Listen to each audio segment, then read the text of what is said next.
Washington just passed new tax legislation. I'm sure you've heard of it, the One Big Beautiful Bill. And while it's jam-packed full of changes, the real story for retirees is the planning opportunities that it's going to create. And today, we got you covered.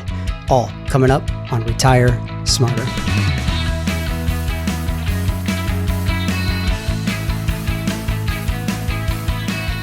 Back for another episode of Retire Smarter. I'm Walter Storholt alongside a certified financial planner, Tyler Emrick. He's also a chartered financial analyst and one of the wealth advisors at True Wealth Design, based in Northeast Ohio, but serving you all across the country, part of a great team there. And Tyler, we knew it wasn't going away that quickly. The Big Beautiful Bill conversations rolling on today, right? It is. You ready for round two? I am. I haven't Right. had enough Big Beautiful Bill conversation yet. So. Nah, that's fair. That's fair. So yeah, no, we're excited to get pumped in, maybe take a little more granular approach as we do with most. The lead in probably said most of what we needed to here, but I think we're going to try to unpack a little bit on what that bill means for retirees and what are some of those big planning opportunities that we have there. So yeah, the Big Beautiful Bill obviously impacts a lot of people, not just the retiree spectrum. We covered some of those kind of wide-ranging impacts on our first episode, which, by the way, if you want to check that out, you can find the link for it in the description of today's episode and go look at that video. You don't need to have seen that one, though, to watch this one. So if you're already rolling with us here, keep it going. But today, yes, we zoom into the retiree, pre-retiree impact, and take it away. Let's rock and roll. Yeah, no, absolutely. We can get into something that I know a little bit more about. I actually, this morning, my ego was hit a little bit. What I got to share. So I actually cook breakfast for my girls most morning, a 6-year-old and a 4-year-old. And, by no means am I a chef. All right. I mean, very far. But my skills over the years have gotten what I thought was a little bit better until this morning when, we cooked eggs and my oldest one came to me and, flat out said, "Hey, mommy cooks eggs much, much better than you do." And I was like, "Are you kidding me?" I mean, she gets them on the weekend. No, not at all. And then I had to ask, well, what does daddy cook? A bagel. Because I put more cream cheese on it for them was the bagel comment. So my ego is hurt a little bit. I'm not going to be cooking hopefully too much more than what I got on the breakfasts there. But yeah, talking about tax, maybe it'll redeem me a little bit here today. There you go. More in your wheelhouse than eggs, apparently. Yes, or cooking anything for that matter. By the end of today's episode, your ego will be boosted right back up with all this great financial profit.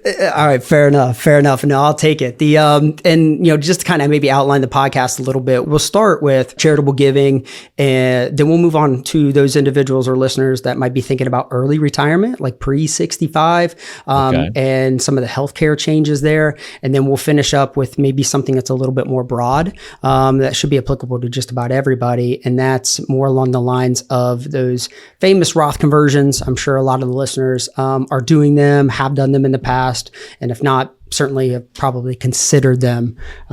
So that's kind of how I see today shaken out. And we'll just kind of jump into the charitable giving side of things here right off the get-go. There were a handful of changes that as you're kind of wrapping your arms around gifting and, what might be some of the opportunities that will be available for you with the new tax legislation. There are a few like housekeeping stuff that's just very specific. And then, of course, it does get a little bit more granular, a little bit more nuanced, and a little bit more challenging as you kind of think about how to implement some of these. So let's start with some of the easy ones and some of the basics, because, obviously, a lot of the families that we work with and clients that we work with are charitably inclined, which I think is absolutely amazing. And I always make the comment to them that, obviously we're not doing our gifting just to get a tax break, but if we can do it more smartly and pick up a few tax savings, then hey, why miss the opportunity to be able to do that? So, I understand that there might be a number of listeners that do a lot of gifting and they maybe haven't been able to take advantage of any tax breaks or anything like that in the past. So with this new legislation, that's going to probably change a little bit here. And the first big change here is that we mentioned it on the last podcast, but there is a new above the line deduction for your gifting. It doesn't start until 2026. And I use this term above the line. Like, what the heck does that mean? And for, just very simply, all it means is that you do not have to itemize your deductions to take advantage of this one, right? So if you're an individual that takes the standard deduction, which there are a whole host of individuals that take the standard, probably much, much more than actually itemize, you're going to start picking up a deduction for some of your gifting, $2,000 if you're married filing jointly, and $1,000 if you're single, where otherwise, and in years past, you probably haven't been able to take those as a deduction if you haven't been itemizing. So there is a little bit of quirkiness to it, Walt, as with anything, those gifts and for that deduction, it has to be a cash gift. So specifically, it can't be to like a donor advised fund, which we've talked about many times in the past. They're wonderful planning tools. We use them a lot. Can't be stock gifts or anything like that, which is another great way to do your gifting. So this above the line deduction comes with a little bit of caveats. It does have to be cash, but the good news is we don't have to itemize our deductions to take advantage of it. So that's first and foremost one of the first things that I wanted to bring up.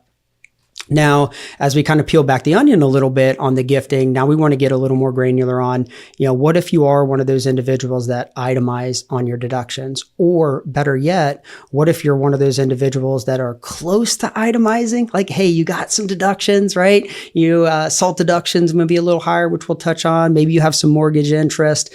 Maybe you do a little bit of deductions through charity, but, you don't quite make it to that, ability to be able to itemize. Well, for situations like that, we do what we call bunching strategies, where we kind of bunch and do a lot of your gifting in 1 year to jump up and get you above that standard deduction, and then take the standard for a couple of years and then, go back and do it again, right? And one of the key things that we do to do that is a donor advised fund, where you can make that gift, take the deduction in a year, but then you don't have to actually send it to the church or charity until the next year or the year after or whatever, right? So you can actually complete the gift for a tax reason, but it doesn't necessarily have to go to the charity at that particular time, because the donor advised fund still spread out your giving.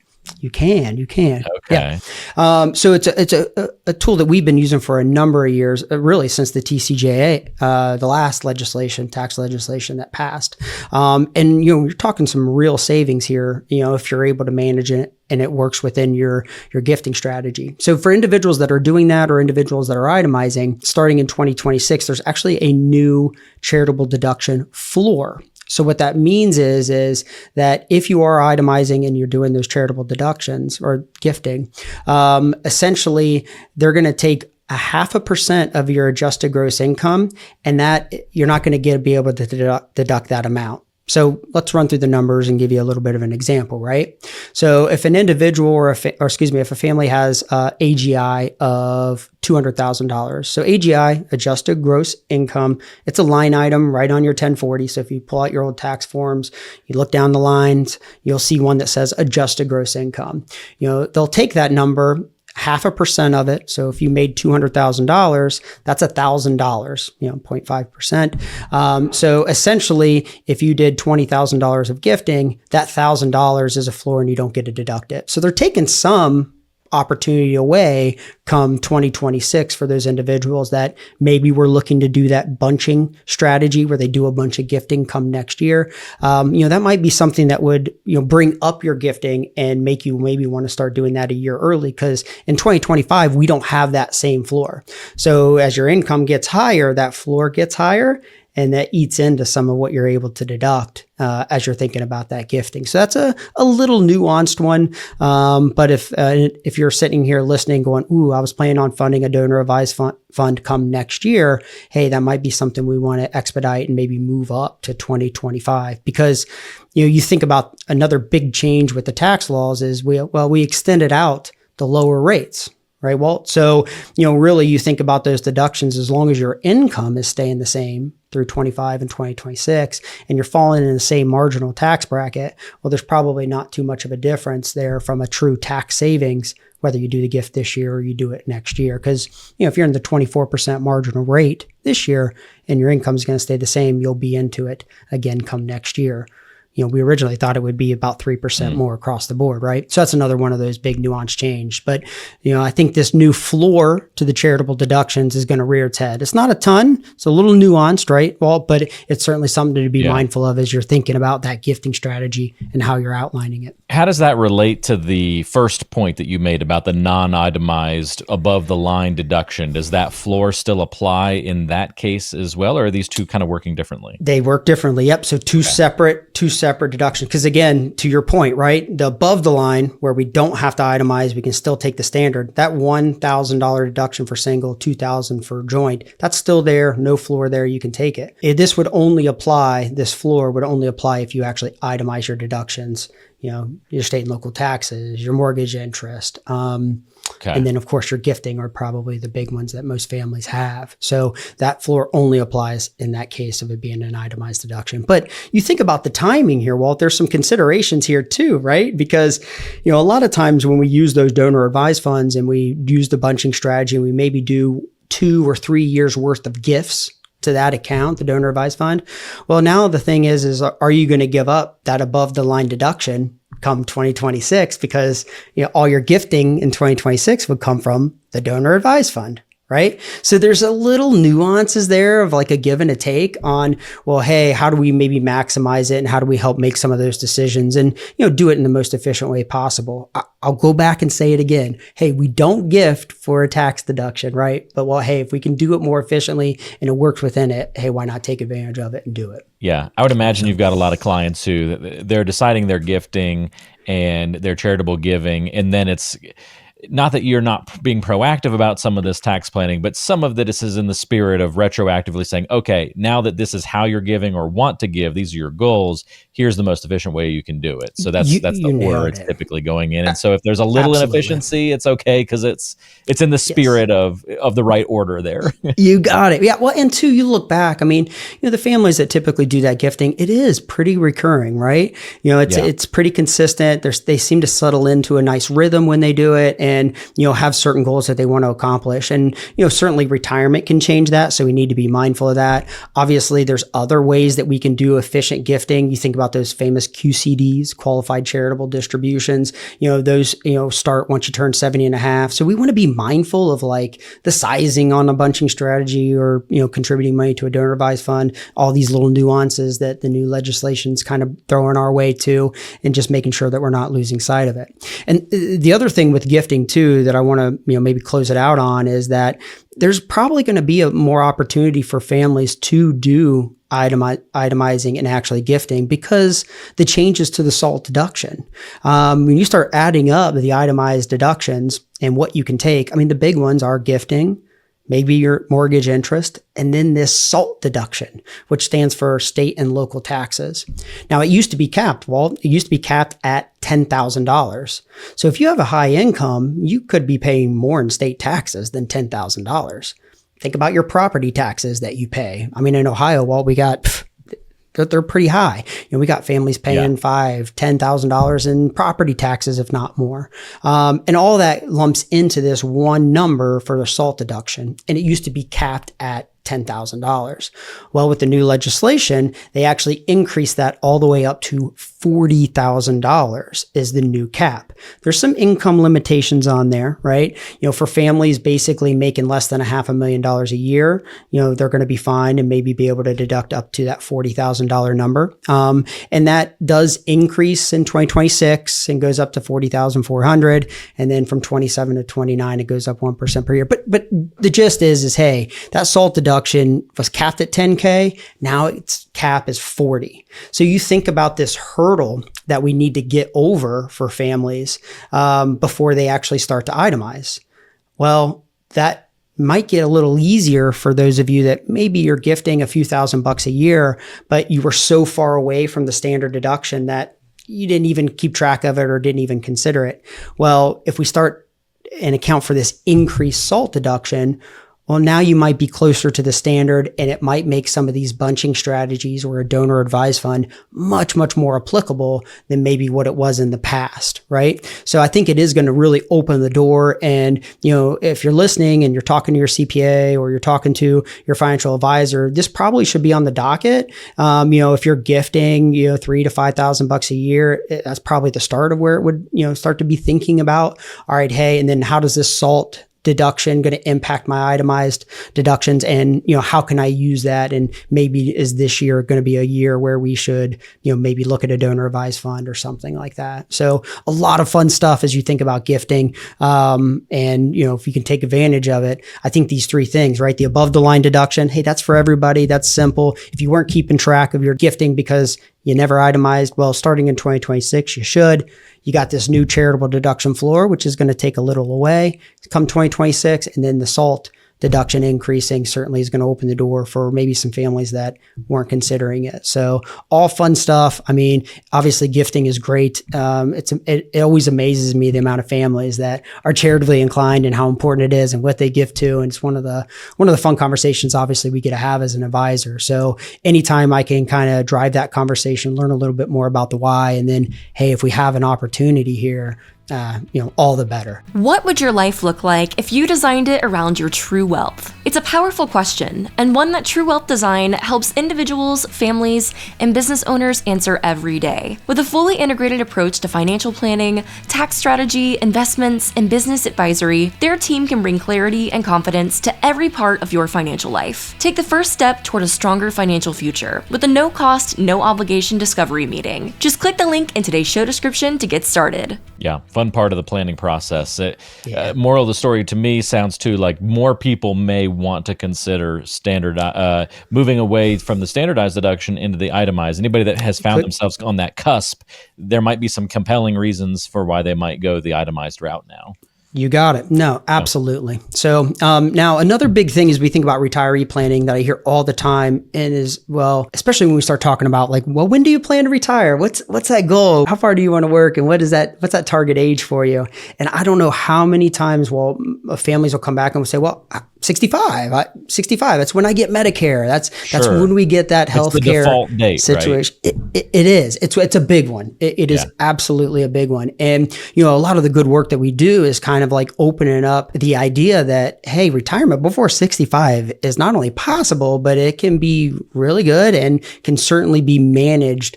And this healthcare hurdle of having access to Medicare doesn't have to, prohibit you or stop you from retiring.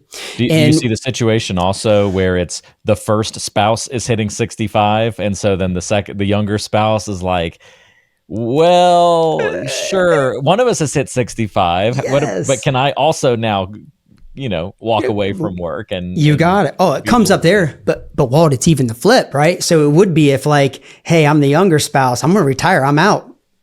He or she, my spouse, is going to work till 65 and cover us for healthcare. So it's like one gets out the door and is able to retire, and then because the other is going to work till 65, right? Because they're like, well, hey, one of us has to make it to 65 to get us to Medicare age. And that's kind of ingrained in the thought process of a lot of individuals as they start thinking about retirement and what's possible. And again, it's just another hurdle that we need to get over. But, that hurdle, one of the big ways we get over it is, really talking families through, well, what are your options for healthcare pre-65? And we've talked about them on the podcast in the past. I mean, there's COBRA, there's individual healthcare. There's a multitude of options that are available. But one of the big ones is going on, an Obamacare plan or an ACA plan. I mean, there's a bunch of abbreviations, for it, but this would be like individual healthcare that would be available to you. And, those policies certainly can, they can be pretty costly, right? Especially based off where you live. And, the plans can be a little less open, meaning the networks are a little tighter. Your docs might not be in the plan that's available to you in your zip code. So, there are some hurdles there. But one of the things that make individual healthcare plans more affordable, so much more affordable, is the fact that the government has tax subsidies that are afforded to you based off of your income. So we have individuals that have been retired, for a number of years and are paying nothing for individual healthcare. as a monthly premium. And the reason for that is we are able to manage what hits their tax return. And these tax subsidies, essentially cover their premium payments for their healthcare. Now, that doesn't mean that you're not going to have potential costs, right? They're deductibles, they're out of pockets, but, you think about getting on a plan that has a very minimal monthly premium, that solves a lot of maybe issues that would be out there first. Yeah. I mean, you look at Cobra, $1,500 a month, or maybe more extravagant than that premium. It can be, yeah. Well, even Cobra, right? Cobra can be for a family of two, can be upwards of $1,500 a month, no problem. So you start talking about, well, I have an option that my premiums can be very minimal to nothing, but the big caveat there, if you didn't pick up on it already, is that if we can manage your income. And, that was, became a little easier. There were two legislations that was passed, the American Rescue Plan and the Inflation Reduction Act. And what they did is those two policies essentially changed the way these subsidies were calculated and opened them up to more individuals, right? So families that had $80,000, $90,000, $100,000 hitting their tax return as income, they still were able to pick up and get some of these subsidies to lower their healthcare premium. Now, with the new legislation that passed, that's no longer going to be the case. There's actually a very hard cliff. And once your income hits over that cliff, those subsidies go down to zero and you start paying the full bore of, what that healthcare plan cost, which is a big deal. If your income and that income target or that income cliff is going to be different for every listener that we have on here, because it's based off where you live. It's based off your household, how many individuals are in your household, how old those individuals are. So it's going to be different for everyone. But, to give you a little bit of an idea on how big and impactful this can be, for most individuals, that number starting, and this starts in 2026. So this isn't for 2025. This is coming up. This is in 2026. Once a household of two, roughly age 60, once they're modified adjusted gross income. So that's another little caveat. That's the income number that they use. And there's a little bit that goes into that calculation. But for all intents and purposes today, let's just say the income. If your household income, once it starts getting at around $80,000 a year, that actually hits your return, and you go over that cliff, you go from getting almost $10,000 to $12,000 a year towards your healthcare premiums from the government to zero. So literally, hey, $1 over that cliff, you could lose 10 grand, 12 grand, depending on where you live, depending on the way the subsidies are calculated. And you talk about a mistake. Your salary is $81,000. Go to your employer and ask for a decrease. Well, if you're working, hopefully you have access to healthcare. But you're right, Walt. I mean, managing that becomes extremely important. Yeah. And then because of that, then now the lead up to that year where you go on an individual healthcare plan and the planning that goes into that becomes even more important as well. Because, you might be listening here saying, well, hey, I need more than 80 grand a year to live off of. Okay. Well, do you have money in Roth accounts? Do you have money in cash? Do you have money in taxable brokerage accounts where we can get access to that money without it all hitting your tax return, right? Could we maybe delay Social Security? There's a multitude of things that we could potentially do to say, hey, how much do you need to live off of? We got to make sure you get that. But we do have some flexibility on, well, which accounts do we use? Where does that money come from? And you start thinking about wanting to retire before 65. Managing these ACA subsidies becomes a huge value add and a big opportunity, especially as you start thinking about the benefit of planning ahead and being able to do it. And now with the tax law changes, it just makes the mistake of not managing your income that much more. Because again, if we're $1 over that cliff, you're talking a pretty sizable change in what you're paying from a healthcare plan standpoint if you're on one of these. So huge planning opportunity. This comes up quite a bit, in our practice and with the families that we work with. So if you're listening and you're trying to think about, hey, I want to retire before 65, what might be possible? This change is going to impact you directly. It's going to make things a little harder, probably make things a little bit more, important that we plan for them and understand them because there's less room for error. But still the opportunity is going to be there. They made some other changes where, you think about, the way the healthcare plans work on the ACA is they're kind of categorized by the amount of coverage that you get. So they start at bronze, which kind of have the highest deductible plan. Then they go to silver and gold and so on and so forth. And one of the changes there was, depending on the plan, there was this added uniqueness to where, well, is this a high deductible plan? Does this qualify for an HSA? If you're listening there and you're starting thinking about, well, how do I manage my income? How do I make it lower? Well, an HSA is a wonderful way to lower your income for a particular year because what you put in that HSA account knocks off your income. So they did make it a lot easier for individuals now where all bronze level plans are HSA eligible, which is a big deal, especially in this Northeast Ohio area. There were a number of plans that, people wanted to get on, but they weren't HSA eligible. And then that kind of threw a wrinkle in things and made the decision a little bit more complex. So, that's a welcome change, at least for the individuals and the families that we work with here locally. But healthcare, pre-65, big change.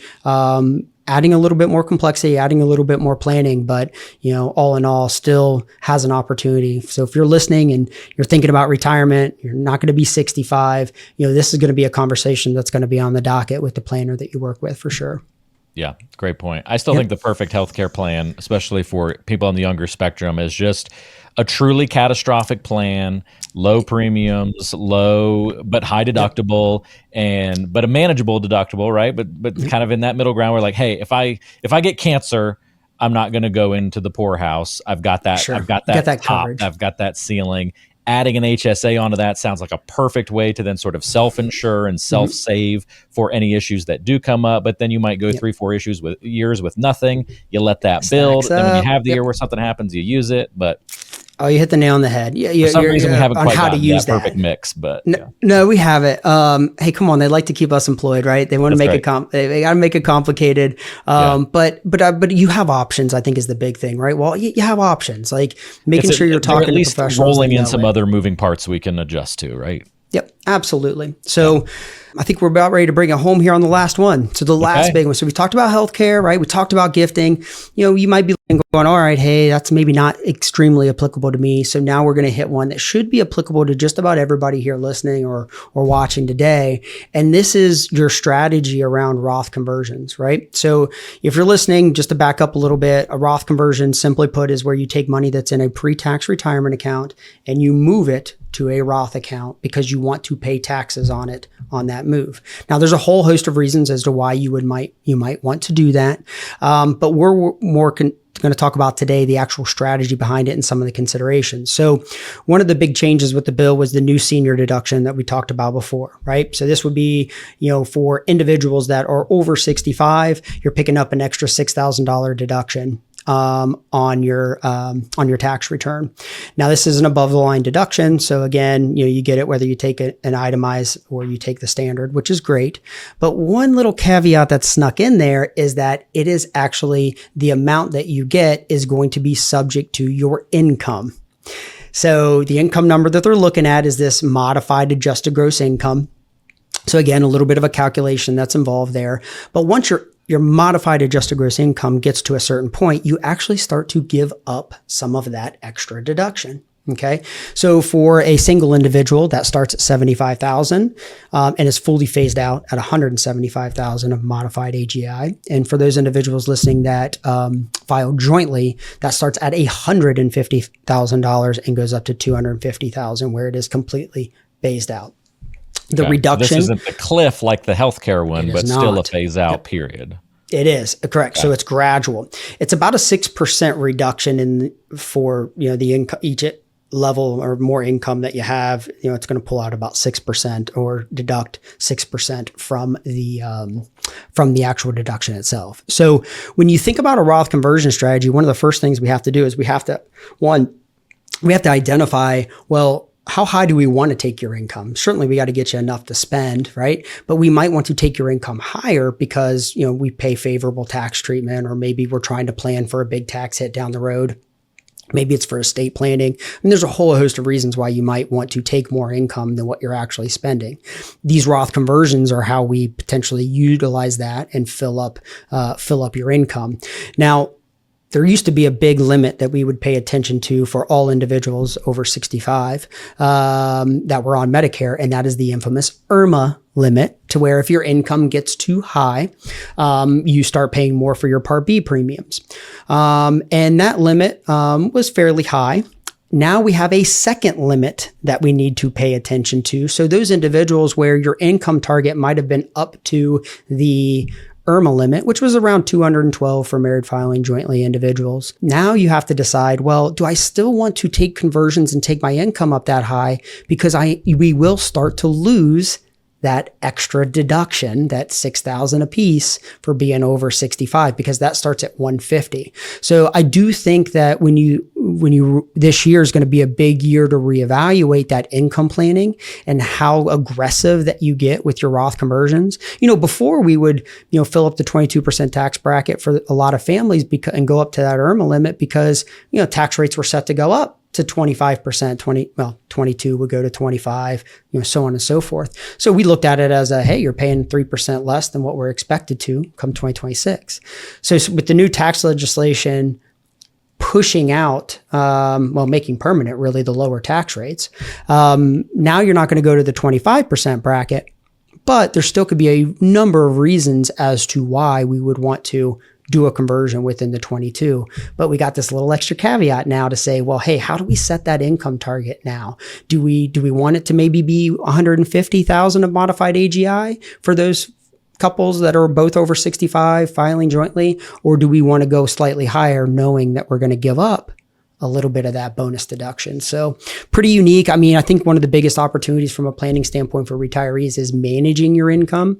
How high do you want to take your income? How do you reposition your assets? Roth conversions are a big piece of that puzzle. And this new senior deduction kind of throws a little bit of an extra wrinkle in there that says, hey, you might really want to rethink and adjust how high you're taking your income, and just making sure that, well, hey, we have some new priorities here. How does that impact your specific situation? My understanding, let me make sure I've got this all right today. You have Big Beautiful Bill Act always put emphasis on managing income in retirement, with the general goal being, let's make your income as low as it needs to be in a lot of cases, so that you can take advantage of all of these moving parts and benefits and deductions. Like there's always a like with the subsidies, reason. Right? Like if you were pre-65, you had to manage your income low. We're not doing Roth conversions. We want to keep your income low to potentially maximize those subsidies. Right. You're absolutely right. And so for also taking advantage of this new $6,000 deduction, another compelling reason to try and keep your income below certain thresholds. Correct. Absolutely. So because more reasons than ever before to have that be a focus of your planning. Absolutely. Right. And for a lot of families, it's going to change that income target, right? Maybe it'll bring it down a little bit than what it was before. Maybe it won't, depending on your situation, but it absolutely throws another wrinkle into the fact that, hey, as you think about how you get your money and how you distribute it from your retirement accounts, we need to be mindful of, well, how much are we taking it out? When are we taking it out? And, which account should we be using? And, because that's not an insignificant amount of a deduction. I mean, you're filing joint, that's $12,000, right? I mean, married filing jointly, what is that? Just under $3,000 of tax savings by getting this deduction? It's pretty sizable. So we want to be mindful of it and making sure that we don't lose it by making, wrong decisions. Or, hey, if we lose it, we want to know why and still feel comfortable with why we're giving it up. It's one of those examples where in your working years, it's pretty simple. Make as much money as you can. Right? Like not a whole lot of complication there. But in retirement, it's just a whole different game that you're then playing. If you're truly trying to maximize everything and your flexibility and reach your goals, it's not just it's no longer what's the biggest amount of money I can withdraw every year. It's a totally different conversation because there's all sorts of efficiencies layered in this way. And that's the mindset that maybe I think takes some people a while to understand when they're going through that transition, because they're not like you and I and having these conversations on a daily basis and understanding that. So if we can just spark a little bit of that thought process for folks approaching retirement, I think that's a helpful thing. Sure. Well, and it can get confusing, right? sometimes I'm going to tell you keep your income low. Sometimes we're going to tell you take more. I mean, it's literally going to just depend on, well, hey, what are we taking advantage of? What's your specific situation? I mean, that's why it's so important to know the individual or the family that we're working with and understand, well, hey, what are you trying to accomplish? Where are you going? I mean, without knowing some of that stuff, it becomes more difficult to kind of, well, hey, how should we maybe rethinking about this X, Y, and Z? I know some of our engineer viewers and listeners will geek out on all these details. We did a little granularity. Don't fall into that category. We appreciate the level of detail, but yeah, that big takeaway, just change that mindset in retirement. Look for these opportunities. They're out there, but it is a little complicated, right? So we've got to dig under the hood, got to look at your specific situation and start navigating this road.